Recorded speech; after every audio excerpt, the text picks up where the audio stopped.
Abstain file বিশ্বব্যাপী ব্যাপক আলোচিত। বিষয়টি আপনি কিভাবে দেখছেন? এটিকে সাদা চোখে আমরা তো দেখছি যে একজন মানসিকভাবে বিকারগ্রস্ত বা বিকৃত মস্তিষ্ক মানুষের প্রচণ্ড রকমের পিশাচিক কর্মকাণ্ড। বাট এটাকে এর বাইরে আরও বিভিন্ন অ্যাঙ্গেল থেকে দেখবার সুযোগ আছে। বিশেষ করে যখন এর সাথে এমন এমন রথী মহারথীরা যুক্ত, এই বিকৃতি, এই পৈশাচিকতা, এই নির্মমতা, এই আপনার পশুসুলভ উল্লাস, আনন্দ এবং ভোগ, এটার সাথে যারা জড়িয়ে আছে সে মানুষগুলোর দিকে তাকালে সবাইকে বিকৃত মস্তিষ্ক বলে চালিয়ে দেওয়া সহজ নয়। দ্বিতীয়ত, এই ব্যক্তি অ্যাবস্টেইনের বিভিন্ন বক্তব্য, তার বিভিন্ন সময় সাক্ষাৎকার এবং তার উপর অল ওভার যে ফলো আপ, সেটির সামারিতে এসে নিশ্চিন্তে বলা যায় বা নির্দ্বিধায় বলা যায় যে এটা মূলত শয়তান পুজো যারা করে তাদের রিচুয়ালের অংশ।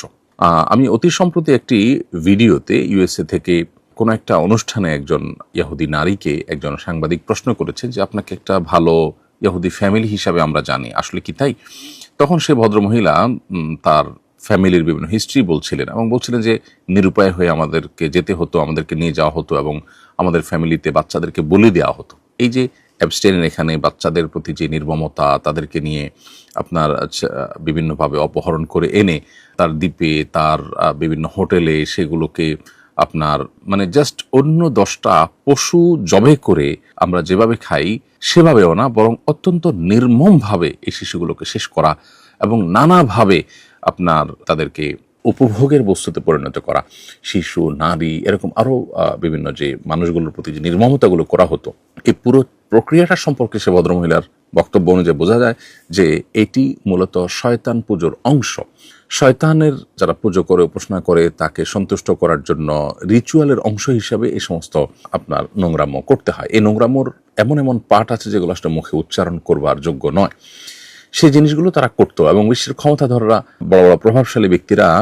দিন শেষে এই সমস্ত রিচুয়ালের মধ্য দিয়ে তারা পার হয়। এখানে এই যে ইহুদি ফ্যামিলির যে মহিলার সাক্ষাৎকার এবং আপনার অ্যাবস্টেইনের যে বিভিন্ন সময় সাক্ষাৎকার বা তার যে লাইফস্টাইল বা তার যে পুরো কার্যক্রম, এটা ফলো আপ করলে বোঝা যায় যে শিশুদেরকে বলি দেওয়া কত নির্মমভাবে কে বলে দিতে পারছে এবং নারীদের প্রতি কত নির্মম কে হতে পারছে অপহরণ করে, এবং আপনার পৈশাচিকতা কতটা করতে পারছে, এর উপরে শয়তানের সন্তুষ্টি অনেকটা নির্ভর করে। আল্লাহ যে মানুষকে সতর্ক করেছে শয়তানের ব্যাপারে এবং বারবার করে শয়তান থেকে আমাদেরকে সাবধান থাকতে বলেছে, এবং শয়তানকে সন্তুষ্ট করে শয়তানকে আল্লাহ তাআলা, শয়তান আল্লাহ সৃষ্টি, তাকে তার বিশেষ কিছু পাওয়ার আল্লাহর তরফ থেকে দেওয়া আছে, এটা পার্ট অফ এক্সাম, পরীক্ষার অংশ। সেই জায়গা থেকে শয়তান থেকে দূরে থাকার যে সতর্কীকরণ দীর্ঘদিন থেকে বা মানব সৃষ্টি শুরু থেকে আল্লাহ তাআলা আমাদেরকে নবী রাসূলদের মাধ্যমে করেছেন, সেটি আবারও আমাদের কাছে অত্যন্ত বাস্তবসম্মত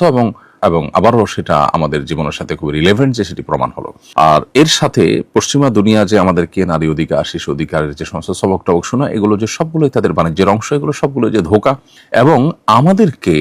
বিনোদনের নামে আমাদের যে রিচুয়াল আছে আল্লাহর সাথে কানেক্টেড হওয়ার, আল্লাহর পাওয়ার দ্বারা প্রভাবিত হওয়ার এবং শক্তিশালী হওয়ার, আমাদের দুনিয়া এবং আখিরাতে কল্যাণ এর অধিকারী হওয়ার, সেই রিচুয়ালগুলো থেকে আমাদেরকে দূরে সরাবার জন্য এই ধর্মীয় বিষয়গুলোকে হাস্যরসের উপহাসের বিষয় পরিণত করেছে